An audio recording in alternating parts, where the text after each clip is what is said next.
Chapter 1331. However, after seeing how miserable Lisa looked, Maisie's expression changed in an instant. "What have you done to that child?" Lisa's skirt was stained with blood, her bruised face was so swollen that Maisie could hardly recognize her, and there were bloodstains on the corners of her lips too. She seemed to have been tortured, and her gaze looked absent, blank, and dimmed. The man only nudged her, and she could not even keep her feet under her body, lost her balance, and fell to the floor. Upon seeing this, Maisie's jawline tightened, and the bottom of her eyes was dyed scarlet. All children were always extremely precious to their parents, and seeing a child suffer such abuse would make any mother lose their cool. Although Lisa was not her child, Maisie was still a mother. It was impossible for her to stay indifferent. Maxine chuckled even more happily, seeing the chill beaming from Maisie's eyes as if she were about to tear her into pieces. "What's wrong? Are you feeling bad for someone else's daughter? You should thank her." She approached Maisie. "If it weren't for her suffering everything for your daughter, the person who would have suffered all these right now would be your daughter." Maisie's bound hands were tightly tied, and her nails sank into the crevices of her palms. "Maxine Reynolds, you're really out of your mind. If Rowena were still alive, she would have done the same, wouldn't she?" Maxine pinched and extinguished the cigarette in her hand, and the cigarette butt and ashes fell at Maisie's feet. "However, I had overestimated her in the past. A woman who only wants to get her man is destined to fail in the end. Her death was an inevitable fate." Maisie looked at her expressionlessly. "It is also yours." Before Maxine could react, Maisie lifted her foot and kicked her abruptly. Maxine got kicked and staggered several steps backward. She would have fallen to the floor if the man had not supported her in time. Another man stepped forward and grabbed Maisie. However, Maisie bashed the bridge of the man's nose with the back of her head. The moment the man let go of her due to the pain, she caught him off guard by kicking him vigorously in the abdomen. Using the dagger hidden in her sleeve, she then cut the rope with her backhand. Every movement looked neat and clean. Maxine roared at the man behind her, "What are you standing here in a daze for?" The man behind her returned to his senses and went after Maisie. Maisie lifted her hand to block his attack, but the brute force still pushed her back. Still, she managed to stabilize herself with her heels. When the man went for his dagger, Maisie suddenly thought of Logan's move to dislocate her shoulder when she went against her in the training camp a few years ago. The man's attack was only inches away from her when Maisie quickly tripped him to the floor and dropped herself together with him. And while she was going down with the man, she did not forget to hold his arm, grab his shoulder, and pull it backward with all her force. A loud crack echoed, and the man yelled in pain. The other man pounced at her, bent his knees, and was about to kick her. But Maisie rolled away, quickly got up, and took the man's move head-on. Maxine, who was standing on the side, looked anxious but laughed hysterically. "Kill her. Even if she has a dagger, she won't have the guts to kill you, ha ha ha." Because of Maxine's words, the man completely ignored the dagger in her hand. Maisie was forced into a corner where she could only defend herself. Upon seeing that she had nowhere else to fall back to, Maisie's expression turned stern when the man pressed her against the wall and strangled her. At that point, she stabbed the dagger's tip into his arm. However, the other party seemed to have gone into berserk mode and ignored the severe pain. Thus, Maisie turned the dagger's hilt until his flesh was torn and blood gushed out of the wound, severing his tendons and muscles. The moment he felt the pain intensify and lost his grip strength, Maisie pushed him away, and the man fell palm first. The dagger went through his palm. He could not take it any longer and immediately started shuddering and screaming out of pain while kneeling on the floor and clutching his arm with his hand. Chapter 1332. Maisie walked toward Maxine.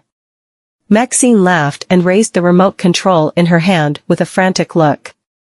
"I dare you to take another step closer. That's if you want to go down in pieces." Maisie stopped, and her face darkened while looking at the remote control in Maxine's hand. "Did you think I didn't come prepared?" Why would I allow you to come to me in the first place? I'm not really worried about whether you'll bring help here. Even if you were to get Nolan or the police here, I wouldn't let any of you escape this unscathed. She laughed smugly. Maisie took a deep breath and remained silent for a while. Did you plan to go down together with us? After saying that, she pointed to the two injured men behind her. Those two almost died and another even went to prison for you. These people's lives don't matter at all to you, do they? Maxine looked indifferent. What do their lives have to do with me? They work for me only because of the cash. Hence, it goes without saying that they will take the fall for me after paying them, doesn't it? Maisie gave off a cold smirk. Maxine, you keep saying that Rowena's ways of tackling things were superior to yours, but before what happened today, I realized that Rowena was actually inferior to you. At least, she had a conscience, and that was to treat the Goldman well. Even if she harmed innocent people, she had never really made a move against Nolan and the Goldman, the people who raised her. And you, not only did you want to kill Sue, your biological sister, but you even poisoned your mother, didn't you? Maxine's smirk gradually faded, and her eyes dimmed and turned ruthless. You've even gotten to the bottom of that. Yes, I know everything about you now. Maisie stepped forward. Maxine roared, how dare you come here? Maisie did not stop, so Maxine stepped back, and her hand holding the remote control trembled. Maisie Vanderbilt, have you decided to go down with us? However, don't forget that an innocent, poor child is still here. What's the matter? Don't you care about her life? Seeing that Maisie refused to stop and was getting closer and closer to her, she yelled. Then let's go to hell together. She was in a frenzy and pressed the button on the remote control with a grim grin on her face. Unexpectedly, after waiting for a while, there was no trace of the explosives being detonated. As such, Maxine pressed the button several times in a row again and then stood in place in astonishment. What's going on? Maisie raised her hand, smacked the remote control off Maxine's hand, and slapped her face instantly without giving her any time to react. Maxine gradually felt the pain in her cheek, her shoulders started trembling, and she laughed with bloodshot eyes. Maisie then gave her a backhand slap, and its force caused her to fall to the floor. She laughed hysterically once again, lifted her head, and glared at Maisie. Why don't you kill me? You don't have the guts to do so, do you? Maisie grabbed her hair, hauled her to Lisa's side, and forced her to look up at her. Look at this girl and remember her. She looks like this now all because of you. She then turned Maxine's face the other way and pointed at the two injured men. And look at your men. They've suffered all those injuries all because of you. Maxine Reynolds, you'll get to live today because you must spend the rest of your life making up for your deeds. You'll have to atone for those you killed or hurt. The sound of the sirens approached, and two helicopters hovered in the air. Soon, Nolan rushed into the factory with his men. Maisie helped Lisa up, and Lisa curled in her arms and trembled, unable to utter a single word. The police had surrounded the scene, and the ambulance arrived in time. The police officers sent the injured men to the ambulance, and Maisie also handed Lisa over to the medics. Chapter 1333. After saying something to the police, Nolan walked toward Maisie, pulled her into his arms, and tightened his hug. Maisie sniffed the soothing fragrance on his body and chuckled softly. I knew you would get here in time. He kissed the top of her head vigorously and sneered from the bottom of his throat. However, his tone sounded reproachful. You always take the liberty to act by yourself. If I couldn't get here in time, you would have been blown to pieces. Maisie looked up at him. It's because I believe in you and Colton. While she was on her way to meet Maxine, Maisie received a call from Nolan, and Colton was next to him. They had managed to locate Maxine, so they had pinpointed the area where Maxine was at. As long as the area had network coverage, they could find out her exact location and the route she could use to escape. Since the place Maxine had not chosen a suitable escape route, she must have never planned to escape from the beginning and might have chosen to end things in a more extreme way.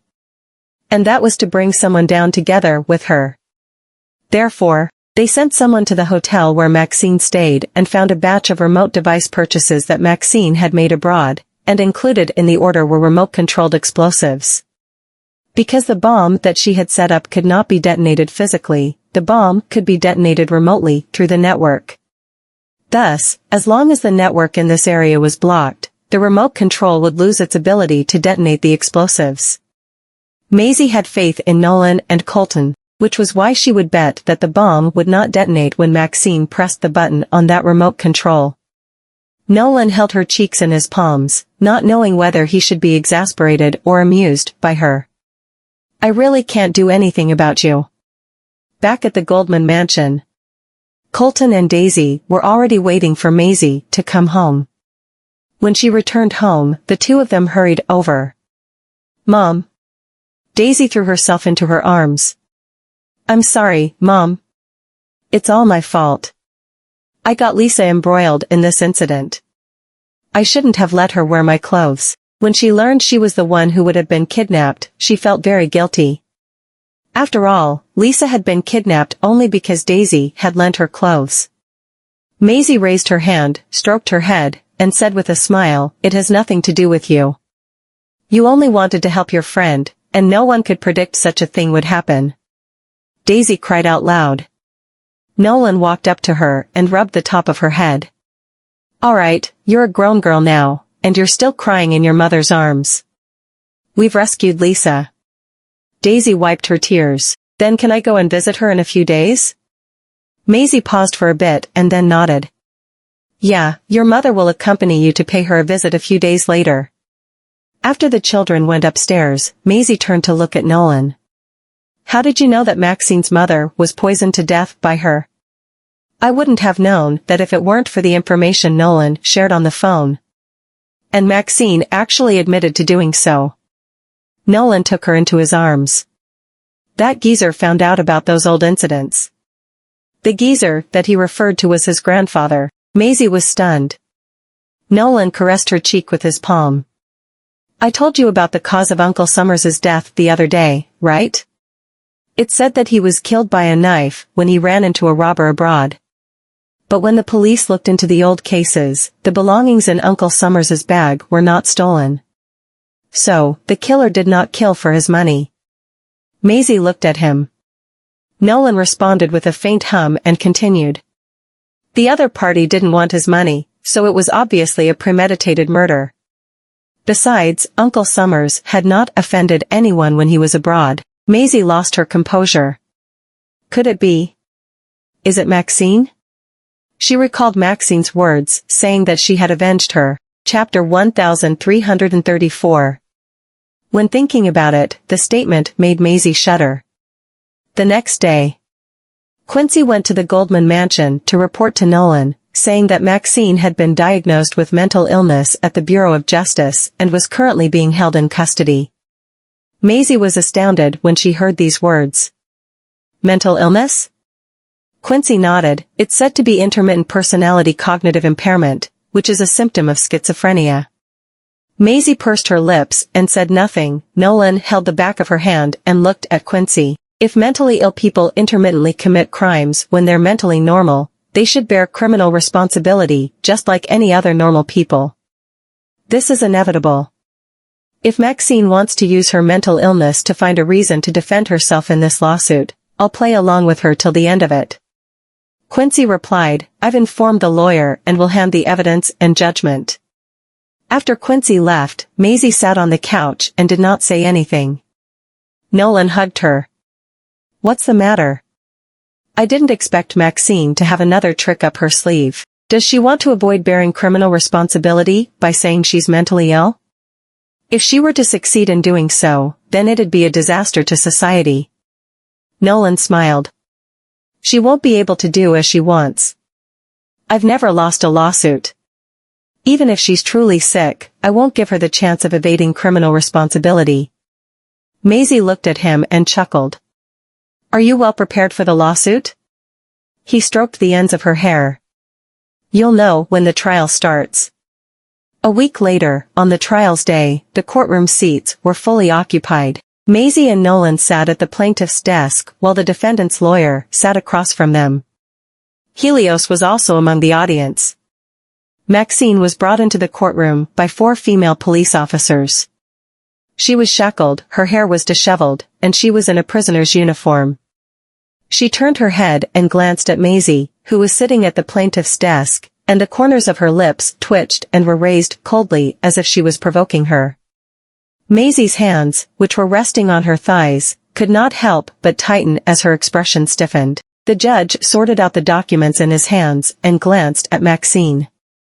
Maxine Reynolds, the defendant of this case, has been charged with illegal entry into the country and direct involvement in major murder and kidnapping cases, which are serious offenses. As the defendant has an intermittent mental illness, the investigators can't prove whether the crime was committed during a period when she couldn't differentiate right from wrong or when she was not in control of her own behavior. So, she cannot be held criminally responsible for the crimes that she has committed and should be deported. This is the defendant's case in this appeal. Does the plaintiff's lawyer have anything to add? The lawyer, sitting next to Nolan, looked through the documents. I've added the following 3 points. Firstly, if the defendant, an intermittent mental patient, commits a crime during the onset of their illness, why can the defendant target her victims so precisely? This only shows that the defendant was in her right mind at the time of the crime. Secondly, the defendant has been suspected of murder before entering the country illegally, which means that the defendant may be a habitual offender. If she were to be acquitted, this would be a scar that the justice system leaves in the heart of every family member of the deceased and the victims. Thirdly, since the defendant's lawyer can't even prove whether the defendant was sick while she committed all the crimes, it's too far-fetched for the defendant to plead for an acquittal. The audience in the courtroom whispered to each other and seemed to agree with the point of view that the plaintiff put forward.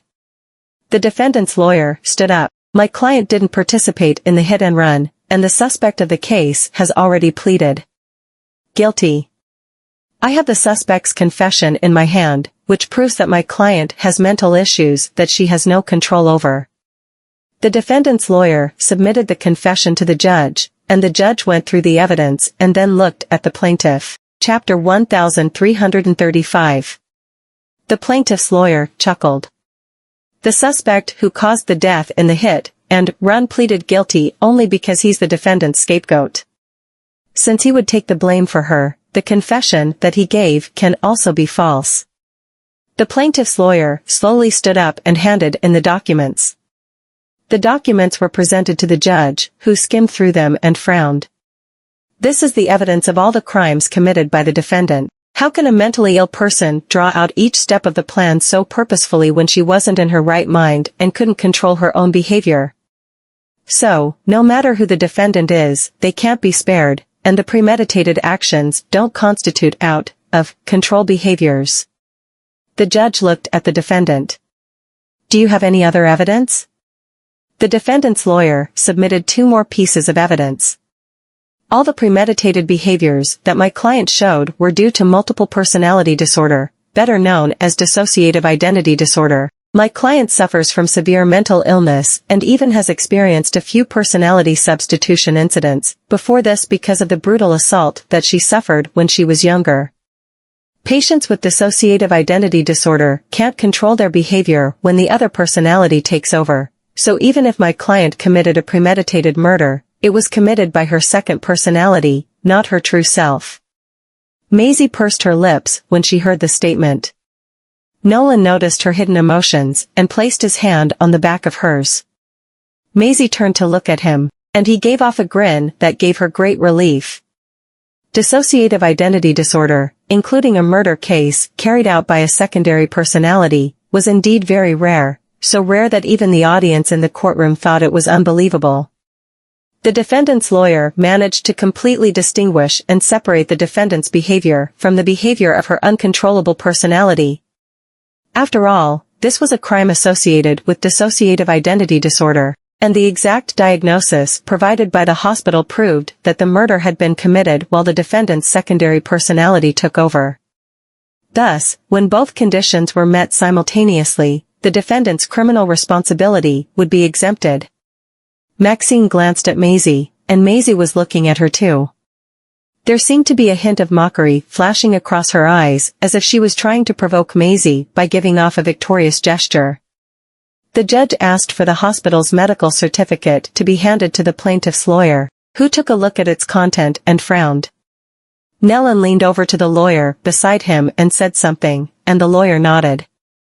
The defendant's lawyer said at this time, since the criminal case was committed by someone who has dissociative identity disorder and the certificate issued by the hospital can verify that the defendant indeed committed premeditated murder under the control of her secondary personality, then the defendant should be exempted from bearing the criminal responsibility. The plaintiff's lawyer suddenly added, "Wait a minute. One of the plaintiffs, Mr. Goldman, has something to add." The judge nodded. Nolan propped his upper arm against his chin and glanced at the defendant. "Since the defendant's secondary personality is the murderer that we're looking for, I want to know who's the person standing here now." The audience was astonished. Even the defendant's lawyer was stunned. Apparently, they had not prepared for this in advance. The judge continued, "Maxine Reynolds, please answer the question." No emotion could be seen on Maxine's face. "I'm Maxine Reynolds. I don't know much about my second personality. I only know that her name is Cecile Wolfsbane." Nolan smirked. "Are you sure that you're Maxine Reynolds?" Maisie looked at Nolan in bewilderment. Why would he ask her about this? Chapter 1336. After Nolan said that, the people in the courtroom started chattering. The judge pounded his gavel. Silence in court. After that, he looked questionably toward the plaintiff. Pretending to have multiple personalities? Nolan looked toward the lawyer, who nodded, then opened the folder they had just now. Judging from this case, if the second personality committed the crime, which she could not control, then in principle, she could indeed be exempted from criminal responsibility. However, in essence, the exemption is only applicable when the person has totally lost consciousness and has been taken over by the second personality because the second personality had taken full control and she could no longer control her actions. The plaintiff's lawyer looked toward Maxine. However, the defendant was clearly aware that her second personality exists and was even using the identity of Cecile Wolfsbane, so there is only one possibility. That's that she acted out the disorder's traits and pretended to have dual personalities. Everyone, including Maisie, was shocked. At that moment, the judge asked why she would pretend to have two personalities, and Francisco slowly said, "Criminals try to escape being prosecuted by pretending to be mentally unstable." Pretending to have multiple personalities was pretty much like acting as if another personality existed, so this isn't a crime committed while having multiple personalities. Maxine lost control and yelled, "Bullshit. You're all working together to frame me." The police officer went up and held her down, forcing her to calm down. Francisco arranged the documents, including the evidence that Nolan submitted, and stood up. "Your Honor, the plaintiff is pretending to have dissociative identity disorder to commit a crime. Other than her childhood trauma twisting her way of seeing life, she also pretended to be her twin sister, Sue Reynolds, and enrolled in the Turner Institute of Art. Due to her childhood emotional trauma caused by unfair treatment from her parents and the gossiping of neighbors, pretending to be her twin sister was an escape from her identity as Maxine. She pretended to be Sue very well, but couldn't get the honor that belonged to her because that belonged to Sue and not Maxine." Everyone, including the jurors, was silent except for Francisco's voice, still lingering. "Here is some information submitted by our plaintiff. Maxine had attempted to murder her sister Sue to escape from her, but she failed. Sue was burnt to death, and the person who set her on fire was their half-sister, Rowena Summers. Seeing her half-sister burning her twin to death made her start worshipping Rowena. If she could pretend to be her own sister, she could imitate Rowena and pretend to be her as well." Francisco placed the documents and his palm on the desk. From a psychological standpoint, this imitation is to improve oneself and become more like the other person.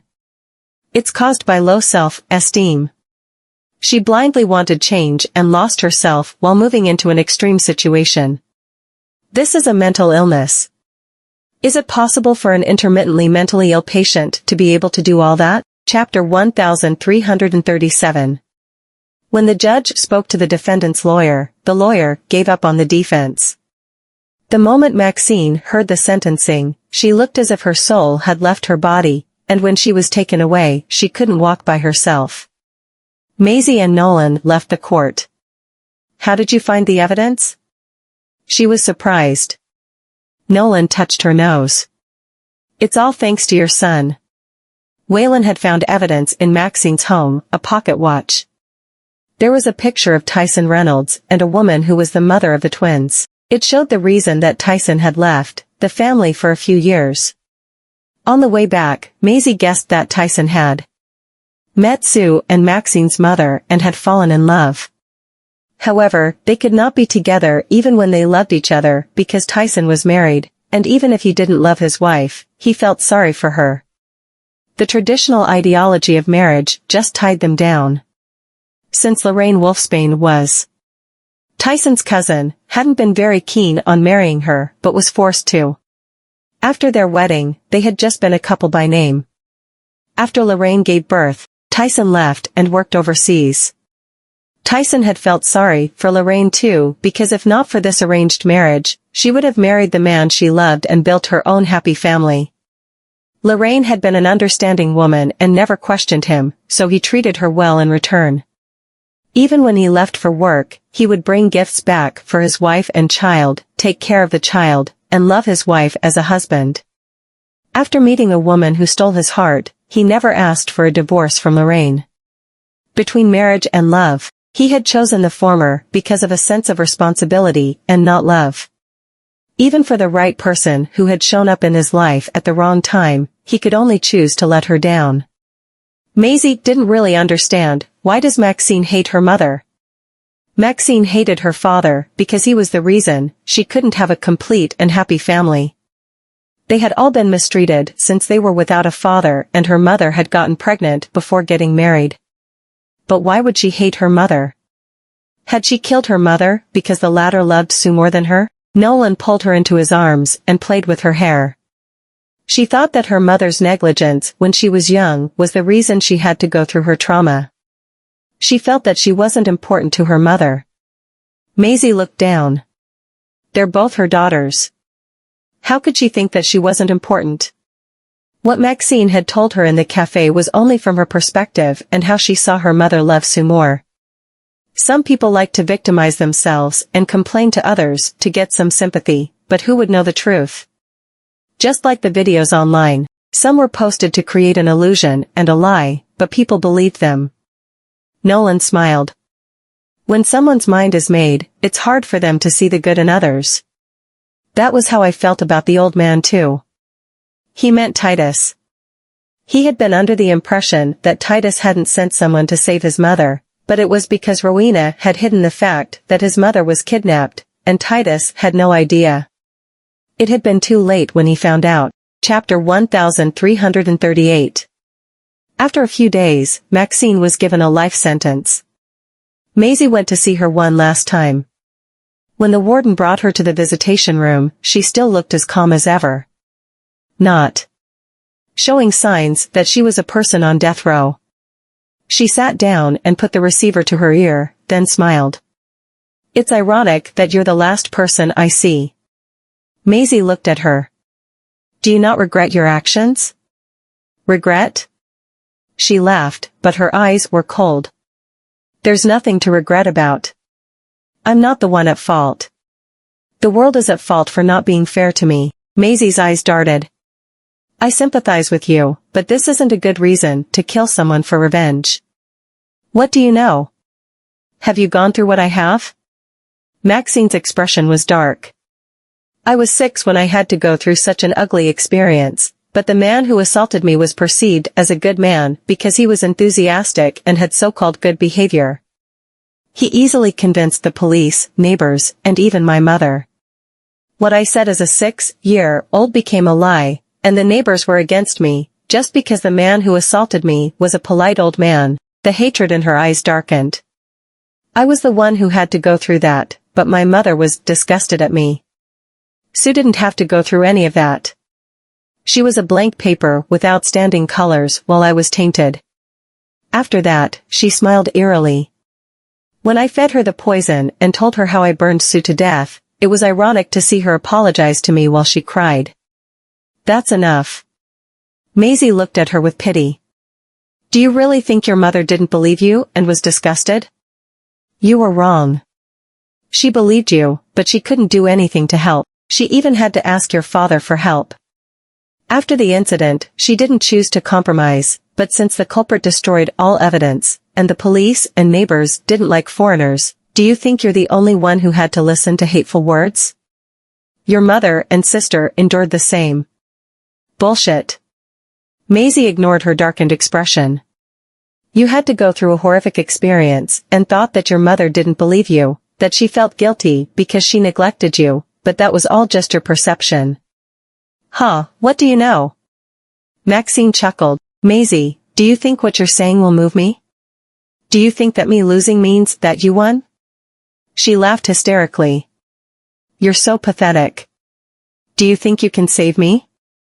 You think that the poor little girl won't end up like me?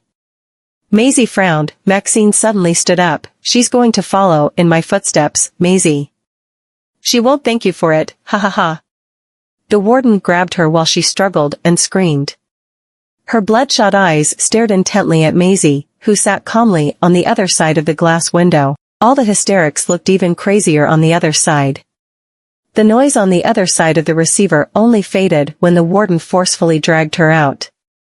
After Maisie walked out of prison, the car window parked outside slowly rolled down, revealing half of Nolan's handsome face. Chapter 1339. Maisie got in the car. I'm done. Nolan put his hand across her back and leaned in. What's wrong? She frowned. I didn't know that she was so far gone. Nolan hugged her.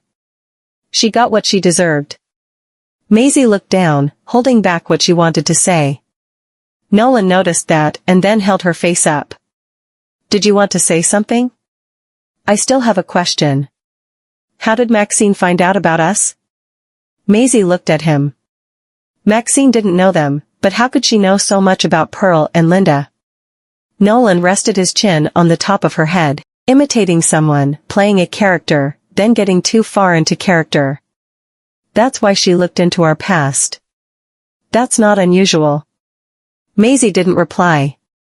Even if she had a troubled life, and what happened to her was terrible, she lost all sympathy when choosing such an extreme path. Lisa had to go through life with trauma because of her madness. At the hospital, Lisa's legs were bandaged after 2 rounds of surgery. Her bones had fractured, and she needed a steel plate. She was just 13, but her legs were broken, and she had to go through the torture. One could only imagine the pain she endured. Maisie and Daisy went to visit her and saw that her face was less swollen but still bruised. She needed crutches when she walked. Lisa. Daisy slowly walked to her bed and looked at her. I'm sorry, it was my fault. I shouldn't have let you wear my clothes. Lita looked at her and squeezed out a smile. It's all right. Daisy held her hand. You'll get better. She smiled but didn't say anything. Maisie stood outside the room and walked forward when the nurse came over. Please move this child to a private room. I'll bear the cost. The nurse nodded and smiled. Sure, ma'am. Daisy walked out of the room. Mom. Did you have a good chat? Maisie touched her hair. She nodded. Lisa's legs will get better, right? Of course, they will. Maisie held Daisy's cheeks when she saw how guilty she looked. Daisy, this isn't your fault. No one could have predicted the future. The fault was on the person who did this to Lisa, and she's already behind bars. She brushed away the tears of Daisy, who then fell into her arms. Maisie hugged her and consoled her while touching her hair. Daisy visited Lisa after school for the next few days and would bring her presents and food. The bedside table was almost fully covered. Daisy sat there having a good conversation with Lisa when Lisa's parents walked in. They were surprised that her room was upgraded to a private room, and her mother had a huge reaction. "How could you change to such an expensive room? We're burning money." Lisa's father asked her to calm down. Lisa looked down but didn't say anything. Daisy stood up. "Sir, ma'am, my mom was the one who upgraded the room. She's footing the entire bill." Chapter 1340. "Yes, ma'am, my name is Daisy Vanderbilt." Daisy answered politely. Mrs. Fraser walked to Lisa's bed and said to her, "You should bring your friends home. We thought you didn't have friends from school." Lisa was still quiet. Daisy smiled and said, "I'll visit after this then." Mrs. Fraser couldn't stop smiling. "Great, you're very much welcome. Hey, how's Lisa's performance in school? I hope you can help her in the future." "Yes, I will." Daisy nodded. Lisa bit her lips and turned to her side. "I'm tired. I need to rest." Mrs. Fraser was annoyed. "You stupid girl, we've come all the way to visit you, but you're throwing a tantrum. Are you ashamed of your parents? Honey, Lisa is in bad condition. Just let it go." Mr. Fraser felt helpless, but couldn't say much. His wife was the one who made most of the decisions at home. Was I wrong? She never brings her friends home and won't even let us go for the parent-teacher conference. Why would she be ashamed of us? Mrs. Fraser was angry. As a mother, she couldn't even attend her daughter's parent-teacher conference, and Lisa would be annoyed when they asked her to bring her friend home. Daisy heard what Mr. and Mrs. Fraser said, then looked toward Lisa, who was in bed. She mentioned going to their home too, but Lisa wasn't too happy about that. She kept saying that her mother was very strict and wouldn't let her bring friends home, but it was actually the other way around. Daisy didn't overanalyze that. She thought Lisa was just afraid that her friends would think she came from a poor family. Daisy didn't care about the financial status of her family. At Morwich's Maple Lane, Pearl was building a sand castle with her child in the yard. She had a son who was already 2 years old. His hair and facial features were really similar to his father's. "Mommy, look, a castle." The boy chuckled while pointing at the castle. Pearl touched his head and smiled. "You're so good at this." A car was parked outside their gate. Pearl looked up and froze when she saw the man who got out of the car. "Mommy." The boy hugged her because he was afraid of the stranger. Pearl hugged him tightly while staring at Tanner, who slowly walked over, her heart pounding. "Pearl." Kamala walked over, and her heart dropped when she saw Tanner. As such, she rushed forward. "What are you doing here?" Tanner gnashed his teeth. "I'm here to see Pearl." "Why?" "She has a child now." After that, she pulled the child into her arms, afraid he would be snatched away. Pearl turned to look at Kamala and said, "Mom, please bring Noah in." Kamala thought about it and brought the child into the home. She didn't let Tanner see the child because she was afraid he would recognize him. Pearl stood in the yard with Tanner. 3 years had passed, but Tanner had never looked for her. She calmly asked, "Why are you here?" Tanner stared at her, but didn't reply. Pearl felt uneasy under his gaze, so she turned around. "I'm going back in." Tanner put out his arms and hugged her from behind.